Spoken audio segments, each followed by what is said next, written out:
Hi there, Peter and Geoff here to chat more Enchanted Wilds and what you can expect heading into the set launch in just a few days. This is going to be a quicker update, but we wanted to keep in touch in the final days before live. Time flies when you're squashing bugs and re-rolling Vigor with a Dawn core. We've put in a ton of work polishing the set, addressing some of the major pain points, and fixing game-impacting bugs in PvE, including champs missing on the carousel, equipped items disappearing, losing access to the shop in various scenarios, PvE units failing to appear, and many, many more. We also tackled some of the major bugs impacting champs, from the overgrown Teemo mushrooms to luck swapping traits mid-combat. That was an odd one for sure.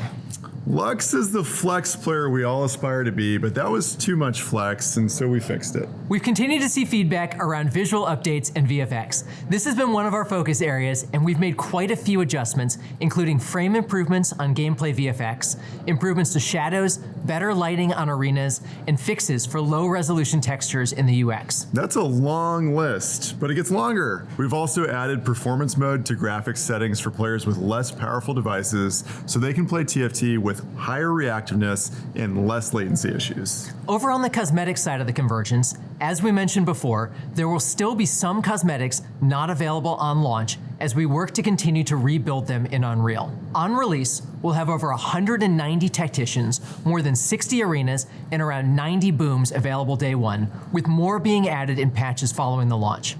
That's in addition to all the emotes, all 1,997 of them that will all be spammable on launch. The trickiest thing we've run into have been finishers for Mythic and Prestige tacticians, which turned out to be an exceptional amount of work to convert.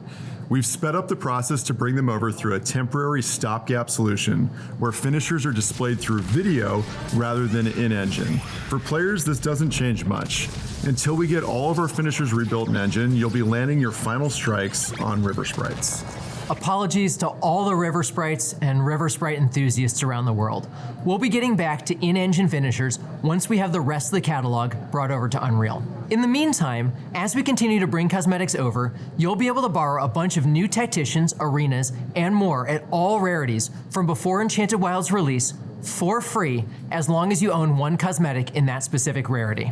Once we get most of the catalog filled back out, we'll be switching things back to normal, and you'll only have access to the cosmetics you've collected yourself. Until then, we'll have a new batch of cosmetics to try out every patch, so have fun mixing and matching new options. There's a few more things to share before we close out here. We are continuing to work on bringing back macOS support, and our current timeline has us launching a few patches into Enchanted Wilds.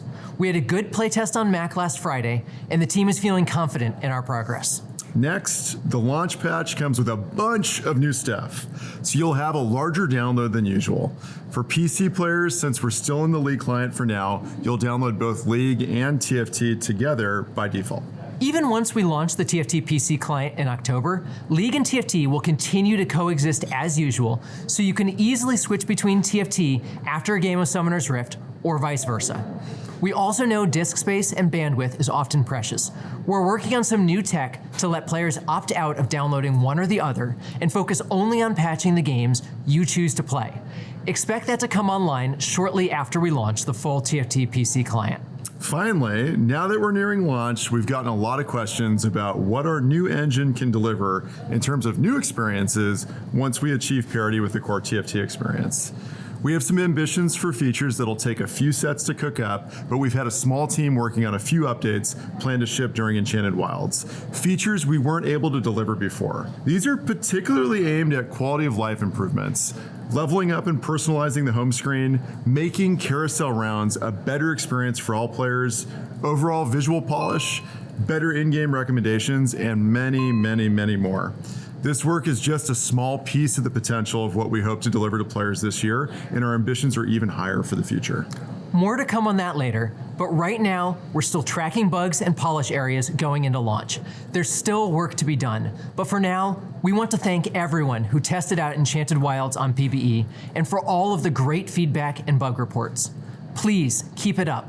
Even after PvE, we'll still be on the lookout for ways to improve based on your suggestions. We're incredibly energized by the support we've seen from the global TFT community over the past 4 weeks. We've seen tens of millions of games played on PBE, a bunch of incredible guides to help out other players, and even a bunch of tournaments and show matches before the set even launched, including one in a mall takeover in Korea, which was once again dominated by Hwan-Mi. And we're just getting started here. For players who want to jump right into ranked, be sure to follow along with the Enchanted Wilds Box Bootcamp, in LDED's first ever International Dead Safio TFT competition, while you're grinding for that first snapshot on September 18th. There's plenty more to come from TFT, but for now, please look forward to Enchanted Wilds launch on August 26th, and we'll see you again soon.